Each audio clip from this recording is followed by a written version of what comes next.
لیکن وہ قانون تو اس وقت نافذ ہوگا جب انقلاب آ جائے گا، اسلامی حکومت قائم ہو جائے گی، تب آئے گا نا قانون۔ ابھی مرحلہ ہے انقلابی عمل کا، ابھی تو انقلاب لانا ہے، اسلامی حکومت قائم کرنی ہے۔ اس پروسیس کے تقاضے کچھ اور ہیں۔ اس میں جو پہلا مرحلہ ہے وہ پیسو ریزسٹنس کا ہے، صبر کا۔ یہی وجہ ہے، دیکھیے مکی صورتوں میں خود نبی اکرم صلی اللہ علیہ وسلم کو اتنے مختلف پیرایوں میں صبر کا حکم دیا گیا۔ کچھ مثالیں میں دے چکا ہوں، وَلِرَبِّكَ فَاصْبِرْ، اسی طریقے سے وَاصْبِرْ كَمَا صَبَرَ أُولُو الْعَزْمِ مِنَ الرُّسُلِ، اے نبی صبر کیجئے جیسے کہ صبر کیا ہمارے اولو العزم رسولوں نے۔ وَاصْبِرْ وَمَا صَبْرُكَ إِلَّا بِاللَّهِ، اے نبی صبر کیجئے، اور آپ کا صبر تو اللہ ہی کے سہارے ہے۔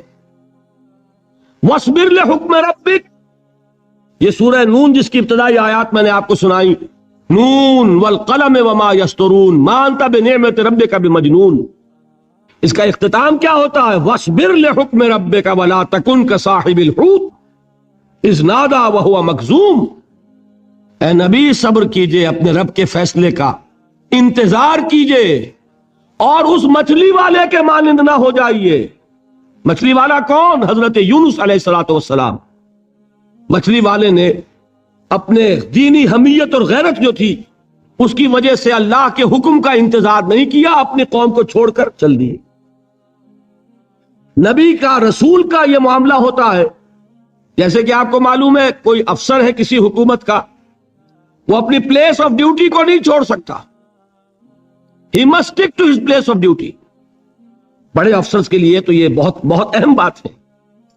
تو اے رسول، جہاں آپ کو ہم نے تعینات کیا ہے آپ وہاں سے ہل نہیں سکتے کہ ذرا مخالفت ہوئی، لوگوں نے فقرے چست کیے اور آپ کہیں اور چل دیے، دفع ہوئے، یہ بات نہیں سننا چاہتے، میں کسی اور کو سناؤں گا، ہو سکتا ہے نا؟ ہم تو کرتے ہیں نا یہ، اس لیے کہ ہمیں تو اللہ نے کہیں تعینات تو نہیں کیا نا۔ اگر ایک جگہ کے لوگ بات نہیں سنتے، چلو بھائی ہم کہیں اور جائیں گے، وہاں بات سنائیں۔ لیکن رسول کا معاملہ ہوتا ہے جو اس کی پلیس آف اپائنٹمنٹ ہے، he cannot leave his place without the express permission of اللہ سبحانہ وتعالی۔ آپ نے یہ سنا ہوگا، سیرت کی تقاریر میں پڑھا ہوگا کہ مدینے کی طرف ہجرت کی اجازت حضور نے تمام صحابہ کو دے دی، خود منتظر رہے جب تک کہ اللہ کی طرف سے اجازت نہیں آ گئی۔ حضرت ابوبکر پوچھتے رہتے تھے حضور اجازت آ گئی کہ نہیں؟ نہیں ابھی نہیں آئی۔ حضور اذن آ گیا؟ نہیں آیا، ابھی نہیں آیا۔ حبشہ کی طرف سب کو بھیج دیا، اجازت دے دی جو جانا چاہے چلا جائے۔ حضور کی صاحبزادی جو حضرت عثمان کے نکاح میں تھی وہ بھی ہجرت کر رہی، لیکن حضور تو نہیں گئے۔ رسول نہیں چھوڑ سکتا اپنی جگہ کو، یہاں تک کہ تمام تقریباً صحابہ چلے گئے، حضور رہ گئے، حضرت ابوبکر رہ گئے، حضرت علی رہ گئے، اور حضرت ابوبکر پوچھ رہے ہیں بار بار اجازت آئی یا نہیں؟ نہیں ابھی نہیں آئی۔ حضرت عائشہ نے واقعہ بیان کیا کہ ایک روز اچانک دوپہر کے وقت ہم نے دیکھا کہ حضور نے اپنے پورے جسم کو ڈھانپا ہوا ہے، چہرے کو بھی کپڑے میں ڈھانکا ہوا ہے اور تشریف لا رہے ہیں۔ یہ اس میں تعجب کی بات یہ کہ عرب میں آج بھی آپ کو معلوم ہے کہ یہ چیز جو ہے ان کی روایات کے خلاف ہے کہ دوپہر کے وقت کوئی کسی سے ملنے جائے۔ یہ وقت جو ہے قیلولے کا ہے، آرام کا ہے۔ آج کل وہ عصر اور ظہر کے مابین کا وقفہ، تو ٹھیک دوپہر کے وقت تشریف لائے حضور۔ آپ نے آ کے حضرت ابوبکر سے فرمایا کہ اجازت آ گئی ہے۔ اس میں ایک قصہ تھوڑا سا اور بتا دوں، بہت دلچسپ ہے اور بہت ہمارے لیے سبق آموز ہے۔ حضرت ابوبکر نے بہت خوش ہو کر ایک بات کہی، حضور میں نے 2 اونٹنیاں تیار کی ہوئی ہیں۔ یعنی اب آپ وہ تو سوچتے تھے نا شاباش ملے گی کہ میں نے تیاری کی ہوئی ہے، میں نے 2 اونٹنیوں کو خوب کھلا پلا کے فربا کیا ہوا ہے، بڑی توانا ہے تاکہ ہم تیزی کے ساتھ سفر کر سکیں۔ حضور نے توقف کیا، فرمایا ہاں ٹھیک ہے، 1 اونٹنی میں استعمال کروں گا لیکن میں اس کی قیمت ادا کروں گا۔ حضرت ابوبکر کی آنکھوں میں آنسو آ گئے، روتے ہوئے کہا حضور مجھ سے یہ مغایرت، کیا یہ جان اور مال کسی اور کے لیے ہے؟ آپ مجھ سے بھی کہہ رہے ہیں میری اونٹنی جو ہے وہ بھی بلا معاوضہ آپ قبول نہیں فرما رہے. یہ ہے محمد الرسول اللہ کی غیرت اور حمیت کا مطلب. ہمارا معاملہ جو ہے دین کی دعوت و تبلیغ کے اعتبار سے بالکل کچھ مختلف بنا ہوا ہے. اسی لیے وہ عزت نہیں، وہ وقار نہیں. یہاں یہ حال ہے کہ حضور کے خسر ہیں، جان نثار ہیں، یار غار ہیں، سب کچھ ہیں، لیکن وہاں بھی یہ معاملہ ہے کہ ٹھیک ہے اونٹنی کی میں قیمت ادا کر. بہرحال میں جو عرض کر رہا تھا وہ یہ ہے کہ چونکہ رسول کو اجازت نہیں تو فرمایا گیا وَاصْبِرْ لِحُکْمِ رَبِّكَ وَلَا تَكُنْ كَصَاحِبِ الْحُوتِ. دیکھنا وہ جو یونس علیہ السلام جو انہوں نے کیا تھا اجازت آئے بغیر، وہ اپنی قوم کو چھوڑ کر کسی اور وجہ سے نہیں گئے تھے دین کی حمیت اور غیرت کی وجہ سے. کہ یہ بدبخت بات سننے کو تیار نہیں ہے تو دفع ہو، میں کہیں اور جا کر اللہ کی بات کہیں سناؤں گا، لیکن اجازت کے بغیر نہیں جا سکتے. یہی وجہ ہے کہ پکڑ ہوئی، گرفت ہوئی اور مچھلی کے پیٹ میں رہے. وہاں وہ لا الہ الا انت سبحانک انی کنت من الظالمین، اور وہاں سے پھر اللہ تعالیٰ نے نجات دی، مچھلی نے انہیں اگل دیا ساحل کے اوپر. یہ ایک لمبی بات ہے. تو یہاں حضور سے کیا کہا گیا؟ صبر کی. اب دیکھیے ایک بات عجیب ہے، یہ ربط اپنے ذہن میں رکھیے. اللہ تو صبر کی تلقین کر رہا ہے اپنے رسول کو، اور رسول یہی تلقین کر رہے ہیں اپنے صحابہ کو. صبر کرو، جھیلو، برداشت کرو، ہاتھ مت اٹھانا، کوئی جوابی کارروائی نہیں ہوگی، بلکہ اپنے اوپر جھیلو جو کچھ جھیلنا ہے، ڈٹے رہو، پیچھے مت ہٹنا، یہ صبر ہے. لیکن ہاتھ اٹھانے کی اجازت نہیں. چنانچہ اب ذرا چشم تصور سے دیکھیے، ابو جہل اس نے جو بدترین روش اختیار کی، وہ ایک خاندان تھا حضرت یاسر، ان کی اہلیہ حضرت سمیہ، اور ان کے فرزند حضرت عمار رضی اللہ تعالی عنہم. یہ غلام نہیں تھے. حضرت سمیہ تو کنیز تھیں، لیکن یاسر غلام نہیں تھے. ان کی کہانی یہ ہے، واقعہ یہ ہے کہ یہ بہت نیک آدمی تھے. یاسر یمن کے باشندے. انہیں کو خواب میں بشارت ہوئی کہ نبی کا ظہور ہونے والا ہے مکے میں، جاؤ شاید ان کے قدموں تک پہنچ جاؤ. جیسے حضرت سلمان فارسی کی بات میں نے آپ کو بتائی، وہ تو خواب کی بشارت نہیں تھی، وہ ان کے غور و فکر کا معاملہ تھا. انہوں نے وہ جو آگ کی پوجا پاٹ ہے اس کو چھوڑا اور سفر کیا، اور پھر انہیں خبر دی ایک راہب نے کہ کھجوروں کی سرزمین میں آخری نبی کا ظہور ہونے والا ہے، جاؤ شاید قسمت یابری کرے. انہیں خواب آیا تھا. یہ یمن سے ترک وطن کر کے مکے آ گئے. ابو جہل کا ایک چچا تھا، بہت شریف النفس انسان، اس کے ساتھ معاہدہ کیا حلیف بن کر، اور وہ مکے میں رہنے لگے. اس لیے کہ یہ نوٹ کر لیجئے، مکہ اس وقت ایک قبیلے کا شہر تھا، صرف قریش. یا قرشی رہ سکتا تھا وہاں، یا قرشی کا حلیف. اگر کسی کے ساتھ اس کی، جیسے آپ کو معلوم ہے یہاں کاروبار وغیرہ کرنے میں سعودی عرب میں شراکت جو ہے وہ کسی لوکل سعودی کے ساتھ ہوگی تو آپ کر سکتے، وہ کفیل ہے، ورنہ آپ کچھ نہیں کر سکتے. اسی طرح کی بات وہاں تھی کہ اگر تو کسی قرشی نے آپ کو امان دی ہوئی ہے تو آپ رہ سکتے مکے میں، ورنہ نہیں. یا تیسرے قرشی کا غلام، غلام تو ملکیت ہی ہے اس کی، جیسے بھیڑ بکری ہے کسی قرشی کی، اسی طرح اس کے غلام ہے. یہ تین کیٹیگریز تھی انسانوں کی مکے میں. اسی کو نوٹ کیجئے کہ جو بیچارے غلام تھے وہ سب سے زیادہ ستائے گئے، اس لیے کہ غلاموں کے تو حقوق ہی کوئی نہیں تھے. ان کو تو اگر کوئی شخص اپنے غلام کو ذبح کر دیتا تھا تو ابھی کوئی پوچھنے والا نہیں. بالکل ایسے ہی ہے نا، آپ کی بکری آپ نے ذبح کی، گوشت کھا لیا، کوئی آپ سے کوئی پوچھ سکتا؟ جب ملکیت ہے، آپ کی بکری آپ کی تھی، آپ نے ذبح کر دی. غلام آپ کی ملکیت تھا، آپ نے ختم کر دیا. کوئی اس میں جرم نہیں، کوئی باس پرس نہیں. یہ تھا حال غلاموں کا. بلال غلام تھے، ابو فقی غلام تھے، زنیرہ ایک کنیز تھی. ان کو جو ماریں پڑی ہیں اس کا آپ کو معلوم ہے. حضرت بلال کے ساتھ جو کچھ امیہ ابن خلف نے کیا، کہ جس طریقے سے کہ حیوانوں کی لاشیں جو ہے کھینچ کر گھسیٹ کر لے جائی جاتی ہیں، ان کی گردن میں رسی ڈال کر گھسیٹتے، اسی طریقے سے حضرت بلال کے گردن میں رسی ڈال کر ٹھیک دوپہر کے وقت مکے کی سنگلاخ گلیوں کے اندر گھسیٹا جاتا. نیچے زمین جل رہی ہے توے کی طرح, اور ویسا بھی ہوتا تھا کہ چت لٹا دیا, اوپر سے وہ آگ مکے کا کہ سورج جو ہے ذرا نوٹ کیجئے, آگ برسا رہا, نیچے زمین توے کی طرح جل رہی ہے, اور ایک بھاری سل بھی لا کر جو ہے سر پر رکھ دی, چھاتی پر رکھ دی گئی ہے کہ آواز نہیں نکل رہی, جھاگ نکل رہے منہ سے, لیکن اس حال میں بھی احد احد احد, ایک ایک اللہ, قل هو اللہ احد, الفاظ نکل رہے. یہ ہے وہ صبر, یہ ہے وہ صبر, صبر علی الابتلاء, صبر علی الایذاء. یہ ابتلاء اور ایذاء پر صبر ہے. جھیلو, برداشت کرو, اس توحید پر قائم رہو, محمد کی رسالت کے اقرار کرتے رہو صلی اللہ علیہ وسلم, لیکن ہاتھ نہیں اٹھانا. اب میں آپ کو بتا رہا تھا یہ تو غلام تھے, یہ جو تھے یاسر یہ حلیف تھے, غلام تو نہیں تھے نا. البتہ وہ ابو جہل کے چچا کی کنیز تھی یہ سمیہ, انہوں نے اجازت لے کر ان سے نکاح کر لیا, یہ تو کنیز رہیں گی. بیٹا جو ہوا وہ بھی ایک طرح سے جب کنیز زیادہ ہے تو غلام ہو گیا, عمار ابن یاسر.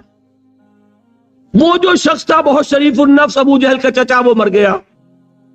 اب ابو جہل جو ہے اس خاندان کا سربراہ ہے, لہذا یہ تینوں جو افراد ہیں وہ اس کے رحم و کرم پر ہیں. یاسر کو بھی پروٹیکشن اگر ہے تو ابو جہل کی ہے, ابو جہل جو چاہے کرے, اور سمیہ تو کنیز ہے ہی, اس کا تو کوئی حق ہے ہی نہیں, جو چاہے کرے, اور عمار ان دونوں کا بیٹا ہے. لہذا بدترین معاملہ کیا ابو جہل نے ان تین افراد کے ساتھ. حضرت سمیہ کے ساتھ جو کچھ کیا گیا ہے آپ اس کا تصور نہیں کر سکتے. بالآخر جو شہید کیا ہے حضرت سمیہ کو, ایذائیں دے دے کے, سسکا سسکا کے, ان کے جسم کے نازک حصوں کو جلا کے, داغ دے کر. کہتا کیا تھا, ایک دفعہ کہہ دو کہ میرا جو یہ بت ہے یہ بھی الہ ہے, مان لو میں چھوڑ دوں گا. تنگ آ گیا, کسی طریقے سے ایک دفعہ کہہ دو پھر میں چھوڑ دوں گا. لیکن یہ میاں بیوی حضرت یاسر اور حضرت سمیہ رضی اللہ تعالی عنہما, یہ ہے ثبات, یہ ہے صبر, یہ ہے استقلال. ایک مرتبہ بھی کہنے کے لیے تیار نہیں, جو چاہو کر لو, اب ہم تو اس سے پیچھے نہیں ہٹے. تنگ آ کر اس نے حضرت سمیہ کی تو شرمگاہ میں برچھا مارا اور شہید کیا. حضرت یاسر کے بارے میں ایک روایت یہ ہے, ستا ستا کے, تنگ کر کر کے, آخر کار جو ختم کیا, انہیں شہید کیا کس طرح, 4 سانڈ اونٹ جوان, ان سے رسے باندھے, ایک رسے سے ایک بازو باندھا, دوسرے سے دوسرا بازو باندھا, تیسرے سے ایک ٹانگ باندھی, چوتھے سے دوسری ٹانگ باندھی, اور چاروں کو دوڑایا ہے کہ جسم کے پرخچے ہوں گے.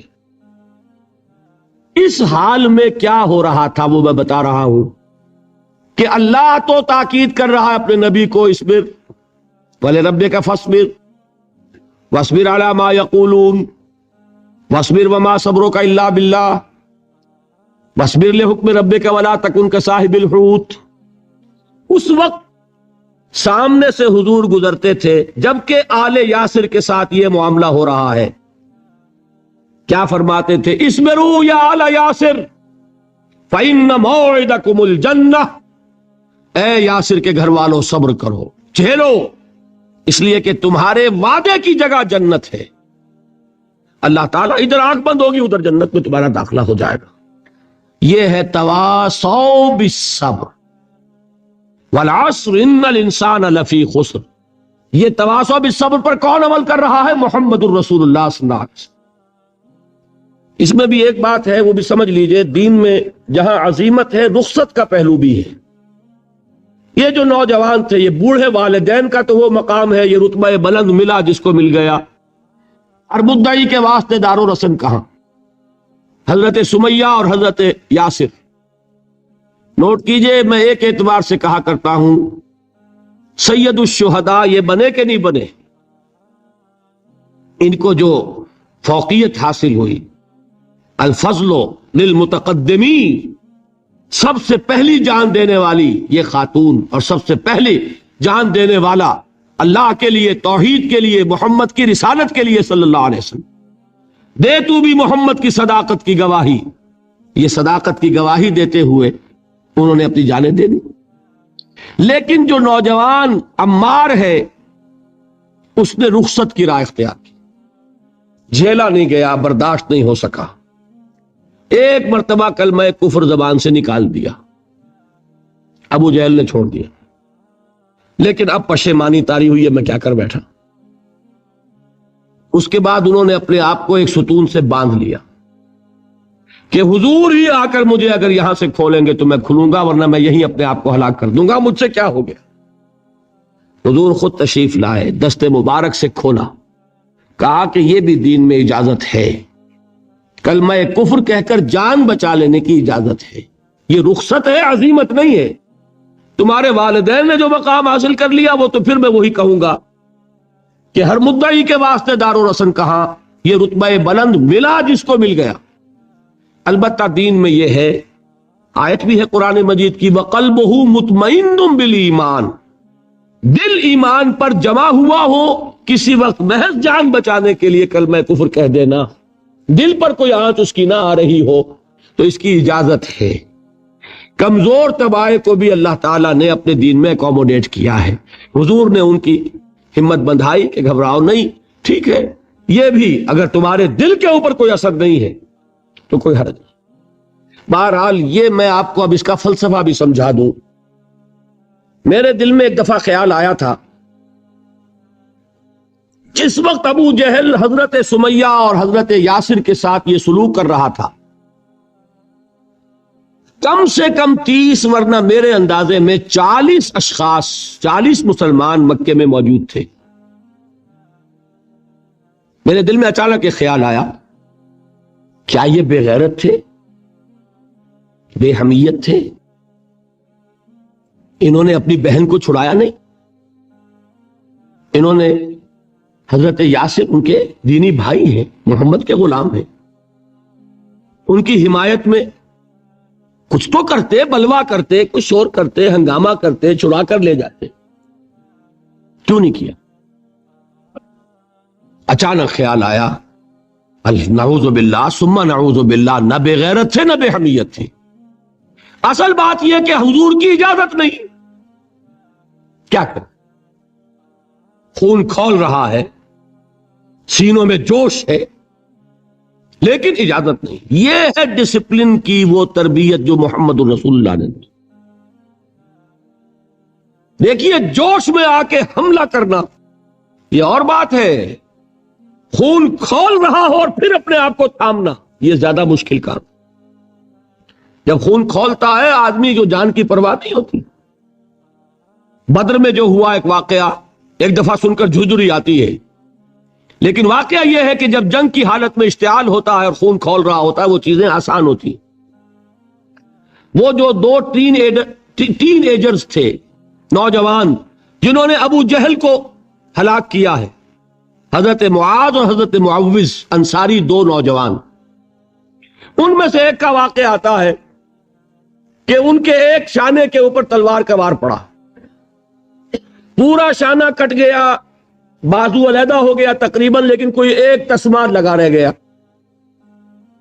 کوئی ایک ٹینڈن ہوگا، وہ جو ہوتا ہے سخت سا سفید سا، وہ کوئی لگا ہوا ہے، انہیں پرواہ نہیں ہے، وہ دوسرے ہاتھ سے لڑ رہے ہیں، لیکن یہ ہاتھ جو ہے یہ اب چونکہ قابو میں تو ہے نہیں، کنٹرول میں نہیں، مسلز کٹ چکے، تو یہ رکاوٹ بن رہا ہے۔ ان کے بارے میں آتا ہے اس ہاتھ کو اپنے پاؤں کے نیچے دبایا اور کھینچا اور پھینک دیا کہ یہ اس وقت میرے اس راستے میں رکاوٹ بن رہا ہے، جسم کا حصہ میرا۔ تو یہ بات بھی میرے نزدیک اتنی مشکل نہیں ہے جتنی مشکل یہ ہے کہ خون کھول رہا ہو لیکن چونکہ اجازت نہیں ہے لہذا کوئی اقدام نہ کیا۔ یہ زیادہ کڑا امتحان ہے، یہ زیادہ سخت مشکل ہے، اور اس کی تربیت دی محمد رسول اللہ نے۔ ویسے میں نے 12 برس کہا ہے لیکن 8 برس کہنا چاہیے، اس لیے کہ مکی دور کے 12 سالوں میں سے 4 سال جو ہیں وہ صرف زبانی کلامی ایذا تھی، اور اس کا بھی ہدف تھے صرف حضور۔ وہ جو میں نے بتایا، پاگل ہے، مجنوں ہے، شاعر ہے، ساحر ہے، ایک اجمی غلام اپنے گھر میں رکھا ہوا ہے، اس سے ڈکٹیشن لیتے رہتے ہیں، آ کے ہم پر دھوس جماتے ہیں، مجھ پر وحی نازل ہوئی ہے۔ یہ سب کچھ ہوا 4 برس تک، لیکن ہوا صرف حضور کے ساتھ کہ انہیں ڈی مورلائز کر دو، ان کی ہمت ختم ہو جائے، خود بخود یہ بات بیٹھ جائے گی بتاشے کی طرح۔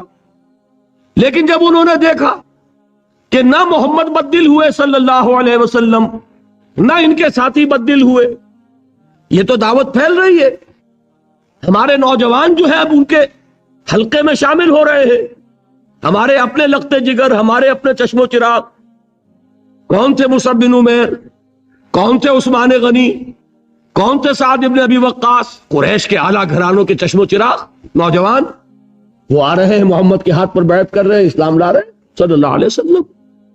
انہوں نے دیکھا یہ ہمارے غلاموں میں بھی یہ آگ پھیل گئی، یہ تو سمجھیے کہ بارود کے اندر آگ لگ رہی ہے۔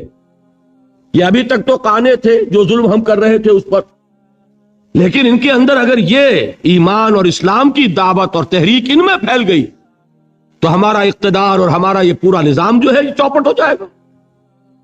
یہ ہے وہ چیز جو میں نے کل آپ کو اقبال کا مصرع پڑھا سنایا تھا کہ نظام کہنا کے پاس بانو یہ مارز انقلاب میں ہے، beware of the revolution that is coming، لہذا اپنی پوری قوتوں کو جمع کرو اور کچل دو انہیں، مارو انہیں۔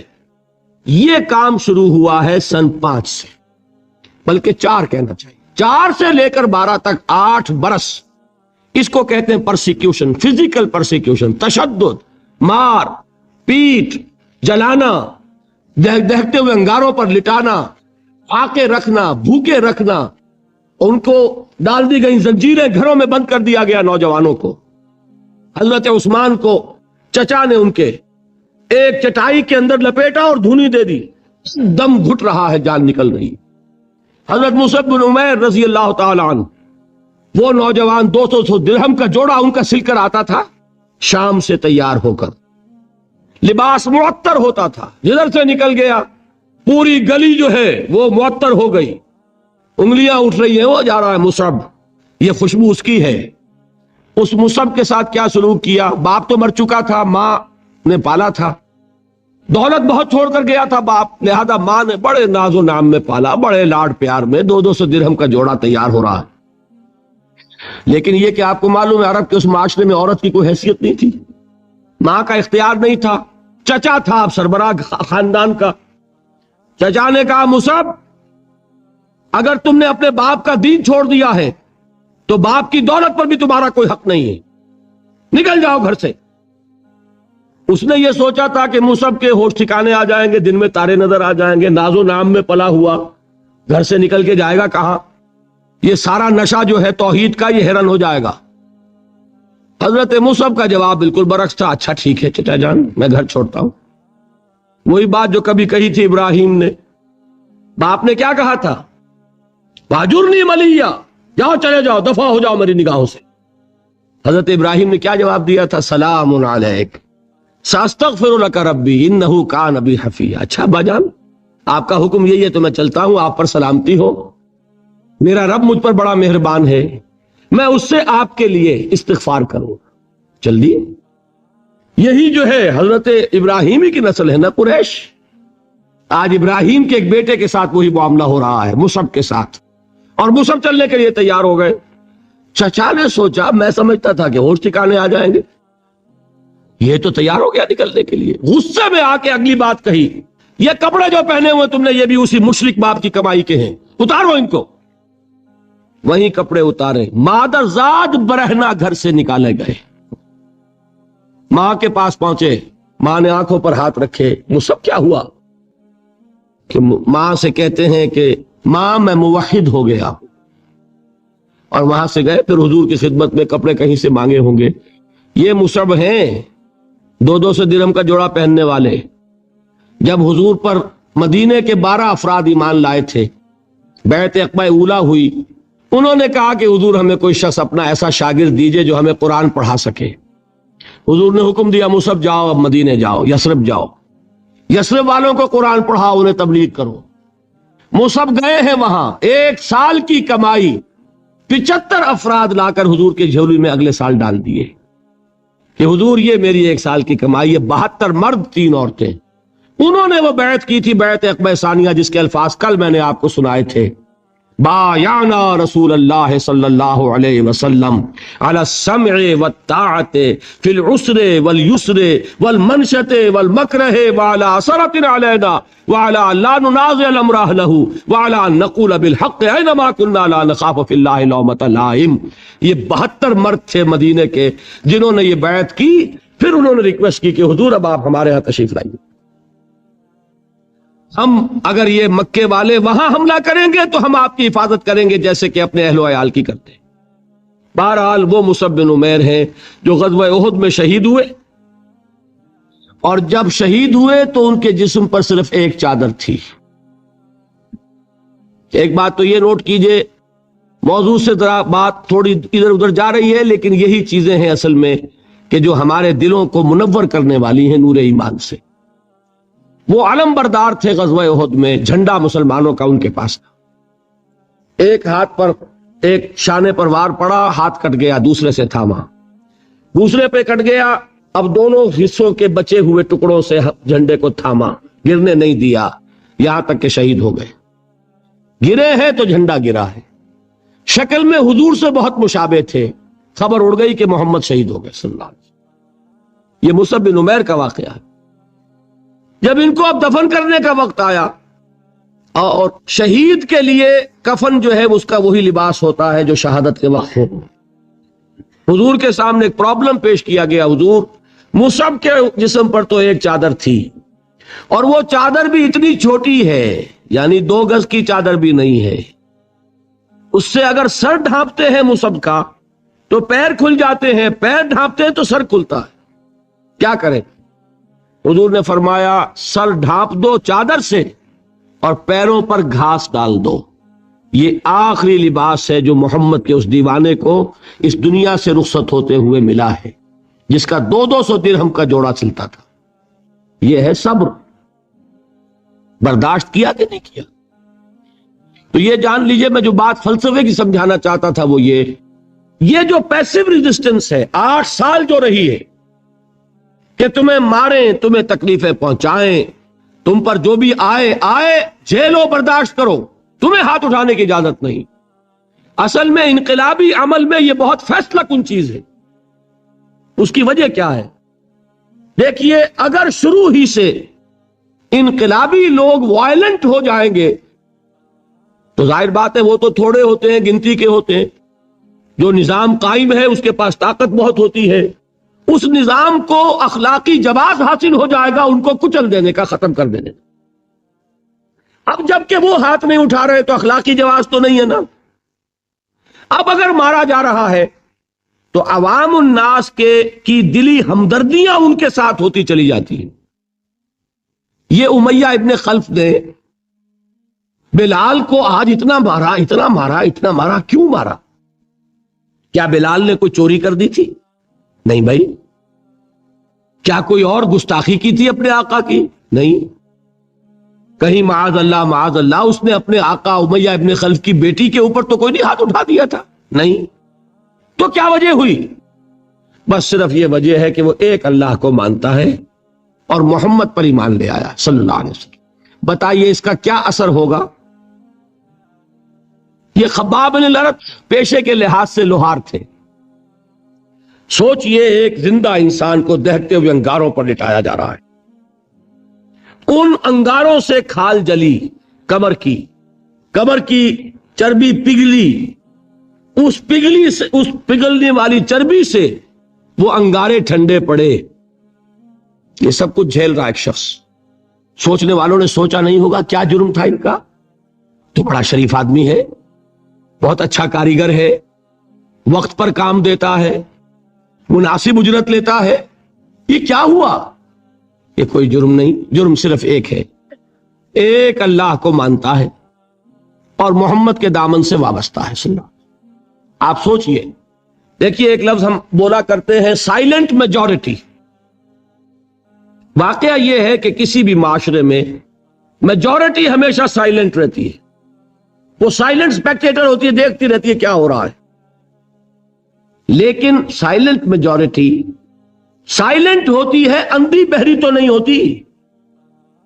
دیکھتی تو ہے کہ کیا ہو رہا ہے، سن تو رہی ہے کہ کیا چرچے ہیں۔ اب جب وہ دیکھتے ہیں کہ کچھ شریف لوگ ہیں، بڑے ہی اعلی اخلاق والے لوگ ہیں، ان پر تشدد ہو رہا ہے، انہیں مارا جا رہا ہے، انہیں ستایا جا رہا ہے، ان پر کوڑے برس رہے ہیں، انہیں دیکھتے ہوئے انگاروں پر لٹایا جا رہا ہے، ان کا کوئی جرم نہیں، کوئی ان کی خطا نہیں سوائے اس کے کہ ایک اللہ کو مانتے ہیں، انہوں نے کسی کو نقصان نہیں پہنچایا، انہوں نے کسی کا بال بیکا نہیں کیا، انہوں نے کسی پر دست درازی نہیں کی، وہ تو دعائیں دے رہے ہیں انہوں نے۔ اس کا نتیجہ کیا نکلتا ہے؟ اندر ہی اندر سائلنٹ میجورٹی کنورٹ ہوتی ہے۔ وہ جرات تو نہیں ہوتی کہ برملا اعلان کریں، لیکن دل ان کے بدل رہے ہیں۔ اور آپ کو معلوم ہے ایک مصرع بڑا پیارا ہے، جو دلوں کو فتح کر لے وہی فاتح زمانہ۔ یہ دل فتح ہو رہے تھے اس وقت، یہ 8 برس میں محمد صلی اللہ علیہ وسلم قریش کے دل فتح، چاہے وہ ایمان نہیں لائے، لیکن اندر سے انہیں نظر آ رہا تھا کہ کون کیا ہے۔ یہ ہے پیسو ریزسٹنس، یہ ہے صبر محض۔ انقلابی عمل میں، اقامت دین کی جد و جہد میں پہلا مرحلہ یہ ہے صبر کا۔ دوسرا مرحلہ کیا ہے؟ جب اتنی قوت ہو گئی کہ اب آپ کو اندازہ ہے کہ اب آپ اس باطل نظام کے خلاف اقدام کر سکتے ہیں۔ دیکھیے ریولوشنری پروسیس کسے کہتے ہیں؟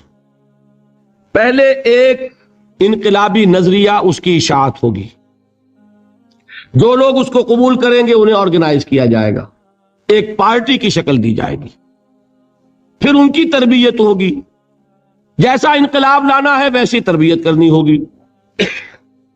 اب ٹکراؤ ہوگا اس باطل نظام کے ساتھ، غلط نظام کے ساتھ۔ اس ٹکراؤ کا پہلا مرحلہ یہ ہے، جب تک اتنی تعداد آپ کے پاس نہ ہو کہ آپ فیصلہ کن اقدام کر سکیں، اس وقت تک دعوت ہی دینی ہے، لوگوں کی تعداد اپنے اندر شامل کرنی ہے، اپنی قوت بڑھانی ہے، اپنی تربیت کرنی ہے، اپنی اصلاح کرنی ہے، اور صبر کرنا ہے، ریٹیلیٹ نہیں کرنا، اقدام نہیں کرنا، جوابی کارروائی نہیں کرنی۔ یہ کام ہے جو 12 برس میں مکے میں مکمل ہو گیا۔ اب کیا ہوا؟ ایک تعداد اب ہے حضور کے جانثاروں کی۔ یہ تعداد کیسے لوگوں کی ہے؟ ڈیووٹڈ، ڈیڈیکیٹڈ، اپنی زندگیاں وقف کیے ہوئے لوگ، ہر طرح کے امتحان سے گزر چکے، بھٹیوں میں سے نکل چکے، تربیت ہو چکی، منظم ایسے ہیں کہ جو حضور کا حکم ہے اس پر عمل پیرا ہے۔ سم و طاعت، سنو اور اطاعت کرو، جس کا میں عرض کر چکا ہوں، اس سے بڑا کٹھن معاملہ نہیں ہو سکتا کہ تمہیں دہتے ہوئے انگاروں پر لٹا دیا جائے، تمہیں ہاتھ اٹھانے کی اجازت نہیں ہے۔ اس پر بھی پورے اترے صحابہ کرام، کسی نے ریٹیلیٹ نہیں کیا۔ اب معلوم ہوا، اور اللہ نے ایک جگہ عطا فرما دی مدینہ منورہ، کہ وہاں حضور کو تمکن عطا فرما دیا، بیس مل گیا اب انقلابی عمل میں اقدام کا۔ بیس بھی ہے مدینہ، طاقت بھی ہے صحابہ کرام کی۔ اب اقدام ہوا۔ اقدام کیا تھا؟ نبی اکرم صلی اللہ علیہ وسلم نے مدینے پہنچنے کے بعد، اور یہ نوٹ کر لیجئے، سورہ حج کی ایک آیت ہے، اذن للذین یقاتلون بانہم ظلموا وان اللہ علی نصرہم لقدیر۔ آج سے اجازت دی جا رہی ہے ان لوگوں کو جن پر ظلم و ستم کے پہاڑ توڑے گئے۔ ابھی تک حکم تھا ہاتھ بندے رکھو، آج سے ہاتھ کھول دیے گئے۔ یو کین ریٹیلیٹ، تم بدلہ لے سکتے ہو، جوابی کارروائی کر سکتے ہو۔ یہ آیت نازل ہوئی، حضرت عبداللہ ابن عباس کی یہ رائے ہے کہ یہ آیت نازل ہوئی ہے دوران سفر ہجرت، جب حضور مکے سے مدینے تشریف لے جا رہے تھے، یہ آیت نازل۔ یہ گویا کہ ٹرننگ پوائنٹ ہے کہ اب تک تو تمہیں حکم یہ تھا کہ چاہے تمہارے جسم کے ٹکڑے اڑا دیے جائیں، تم کوئی جوابی کارروائی نہیں کر سکتے۔ اب وہ حکم بدل گیا، اب تم اقدام کرو، جوابی کارروائی کرو۔ حضور نے کیا کیا اس کو سمجھ لیجئے، یہ سیرت کا بہت اہم باب ہے۔ اور نگلیکٹڈ ہے، توجہ نہیں ہوئی اس پر۔ واقعات موجود ہیں سیرت کی کتابوں میں، ان واقعات کی اہمیت کیا ہے، ان سے کیا نتیجہ نکلتا ہے، اس پر زیادہ توجہ نہیں ہوئی۔ حضور نے مدینے پہنچ کر 6 مہینے تو کوئی اقدام نہیں کیا، اپنی پوزیشن کو کنسولیڈیٹ کیا۔ 3 اہم کام کیے: مسجد نبوی کی تعمیر کے ایک مرکز وجود میں آ جائے، وہی اب آپ کی تربیت گاہ ہے، وہی خانقاہ ہے، وہی گورنمنٹ ہاؤس ہے، وہی درسگاہ ہے، اصحاب صفہ ہے، حضور صلی اللہ علیہ وسلم ہے، نماز با جماعت ہے، خطبہ جمعہ ہے، تو خانقاہ بھی وہی، تربیت گاہ بھی وہی، درسگاہ بھی وہی، گورنمنٹ ہاؤس بھی وہی۔ دوسرا کام کیا کیا؟ جو یہودی قبائل تھے ان کو جکڑ لیا، معاہدوں میں معاہدے کر لیے، تاکہ مدینے کے ڈیفنس کے لیے جوائنٹ ڈیفنس، اگر مدینے پر حملہ ہوگا طے ہو گیا کہ مل جل کر ڈیفینڈ کریں گے۔ یہ ایک بہت بڑا اقدام ہے۔ یہ تو آپ جو مستشرقین ہیں ان کی اگر کتابیں پڑھیں، Muhammad at Mecca, Muhammad at Medina by Montgomery Watt, تو آپ کو پتا چلے گا کہ کیا کیا تعریفیں لوگوں نے کی ہے کہ یہ کس قدر اہم اقدام تھا اور کتنی دور بینی اور پیش بندی کا معاملہ کیا تھا محمد رسول اللہ نے۔ تیسرا کام کیا کیا؟ مواخات مہاجرین اور انصار کو جوڑ کر ایک وحدت بنانا۔ آپ کو معلوم ہے اس کی تاریخ میں کوئی مثال نہیں ہے۔ ایک انصاری ایک مہاجر بھائی ہو گئے تو لوگوں نے گھر تقسیم کر دیے، دکانیں تقسیم کر دی، کاروبار بانٹ دیے، یہاں تک واقعہ ملتا ہے کہ ایک انصاری صحابی اپنے مہاجر بھائی کو گھر لے گئے، فرمایا یہ میری 2 بیویاں ہیں، ان میں سے جو تمہیں پسند ہو اشارہ کر دو، میں ابھی طلاق دے دوں گا تاکہ تم ان سے شادی کر لو۔ میں یہ برداشت کرنے کو تیار نہیں کہ میرے گھر میں 2 بیویاں ہوں اور میرے بھائی کا گھر جو ہے وہ آباد نہیں۔ کوئی مغالطہ آپ کو نہ ہو جائے، کوئی غلط دلیل اس سے آپ نہ لیں۔ اس وقت تک پردے کا حکم نہیں آیا تھا، پردے کا حکم بعد میں آیا، وہ سن 5 میں آیا، 6 میں آیا، سورہ نور میں، سورہ احزاب میں۔ یہ تو 5 اور 6 کی صورتیں ہیں، یہ واقعہ ہو رہا ہے سن 1 ہجری میں، تو ابھی پردے کا حکم تھا نہیں، پردہ اس معاشرے میں تھا نہیں۔ گھر لے گئے سیدھے، یہ 2 بیویاں ہیں اور ان میں بھی چوائس تمہارا، جو تم پسند کرو۔ یہ 3 کام ہے انٹرنل کنسولیڈیشن، اور اس کے بعد آپ نے اب چھاپا مار دستے بھیجنے شروع کر دی۔ مکے کے خلاف اقدام، وہ اقدام کیا ہے؟ جدید اصطلاح میں بات سمجھا دوں گا۔ 2 کام: political isolation of Quraysh and economic blockade of Mecca. حضور تشریف لے گئے، ایک قبیلے سے آپ نے معاہدہ کر لیا، وہ قبیلہ یا تو پہلے حلیف تھا قریش کا، اب حلیف ہو گیا محمد کا صلی اللہ علیہ وسلم۔ قریش کی آئسولیشن ہو رہی ہے اور حضور کی قوت بڑھ رہی ہے، یا یہ کہ ان کا بھی معاہدہ ہو گیا ان کا بھی ہو گیا تو نیوٹرل تو ہو گیا نا۔ یہ ہے پولیٹیکل آئسولیشن آف قریش۔ اور اکنامک بلاکیڈ کیا ہے؟ قریش کا کیا تھا ذریعہ معاش؟ تجارت۔ تجارتی قافلے کہاں جاتے تھے؟ شام، وہ راستہ گزرتا تھا بدر کے پاس سے، اور جاتے تھے یمن، وہ راستہ گزرتا تھا طائف ہو کر۔ حضور نے دونوں پر دستے بھیجنے شروع کر دیے۔ He proved his military presence on the caravan routes of Quraysh۔ بات سمجھ رہے؟ اور ایک جو اس میں خاص طور پہ لشکر بھیجا آپ نے، وہ نخلا بھیجا۔ نخلا ایک وادی ہے، آپ حضرات اگر کبھی گئے ہو تو مکے سے جب طائف کی طرف جاتے ہیں تو درمیان میں وادی آتی ہے، وادی نخلا۔ اب آپ اندازہ کیجئے کہاں مدینہ، وہاں سے ایک لشکر کیا، چھوٹا سا دستہ، 12 افراد، ایک چھوٹا سا چھاپا مار دستے تو ایسے ہی ہوتے ہیں چھوٹے، وہ لشکر تھوڑا ہی ہوتا ہے۔ حضرت عبداللہ ابن جہش اس کے کمانڈر، انہیں ایک سیلڈ لیٹر دیتے ہیں حضور، مہر لگا ہوا، کہ مدینے سے 2 دن کی مسافت پر باہر نکل کر پھر کھولنا اس کو، اور جو اس میں لکھا ہوا ہے انسٹرکشنز جو ہے کیری آؤٹ کرو. اتنی سیکریسی. جب وہ نکلے 2 دن کے فاصلے پہ باہر چلے گئے, کھولا لکھا ہے وادی نخلا میں قیام کرو اور وہاں جا کر قریش کی نقل و حرکت پر نگاہ رکھو اور ہمیں اطلاع دیتے رہو. اب یہ 300 میل کا سفر کر کے وہاں پہنچے ہیں. وہاں اتفاق سے ایک قافلہ قریش کا گزر رہا تھا, اس سے مٹ بھیڑ ہو گئی, مقابلہ ہوا. ایک آدمی قرشی جو ہے کافر مشرک, وہ ان کے ہاتھوں مارا گیا. 2 کو انہوں نے گرفتار کیا, باقی بھاگ گئے. تو جو مال غنیمت تھا وہ لے کر آ گئے. حضور ناراض ہوئے کہ میں نے تمہیں اس کا حکم نہیں دیا تھا, میں نے صرف یہ کہا تھا کہ وہاں قیام کر کے ہمیں انفارم کرتے.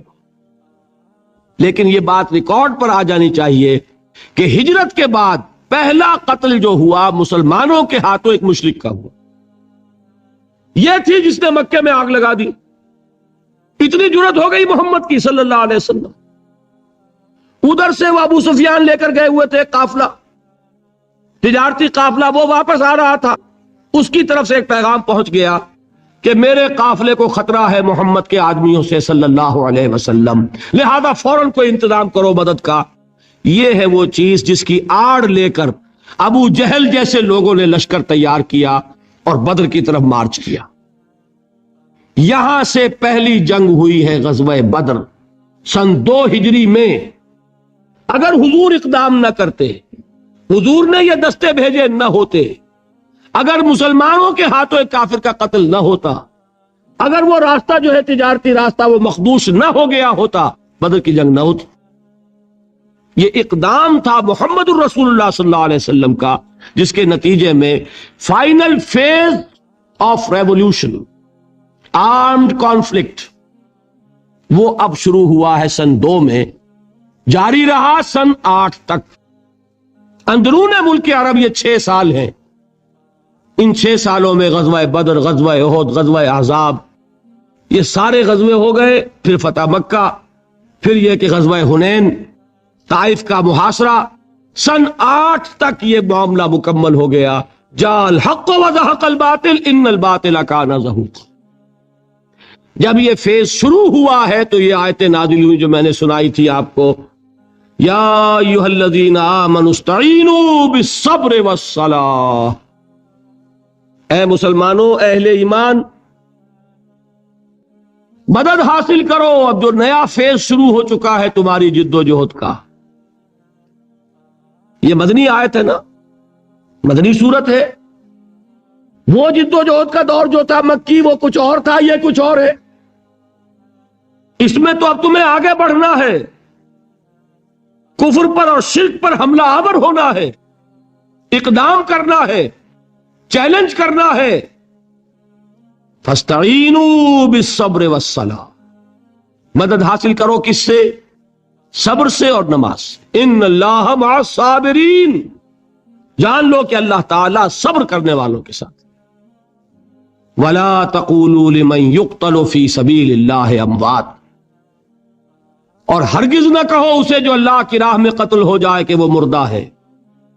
بل احیاء ولکن لا تشعرون. نہیں, وہ زندہ ہے لیکن تمہیں ان کا شعور نہیں ہے. اور سنیے, اب یہ آیت اہم ترین ہے صبر کے موضوع پر. وَلَنَبْلُوَنَّكُمْ بِشَيْءٍ مِّنَ الْخَوْفِ وَالْجُوعِ وَنَقْصٍ مِّنَ الْأَمْوَالِ وَالْأَنفُسِ وَالثَّمَرَاتِ وَبَشِّرِ الصَّابِرِينَ. اور دیکھو ہم تمہیں آزمائیں گے. وَلَنَبْلُوَنَّكُمْ, ہم لازماً آزمائیں گے تمہیں. بِشَيْءٍ مِّنَ الْخَوْفِ, خوف کی کیفیت طاری کر کے. والجوع, بھوک, فقر اور فاقہ. ونقص من الاموال, مالی نقصان. والانفس, جانی نقصان. والثمرات, اور ثمرات, پھلوں اور میووں کا نقصان. میرے نزدیک یہاں پر ثمرات کا مفہوم ایک اور بھی ہے.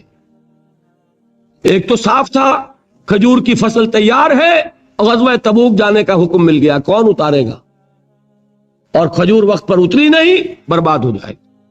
یہ ہو رہا ہے نا میووں کا نقصان.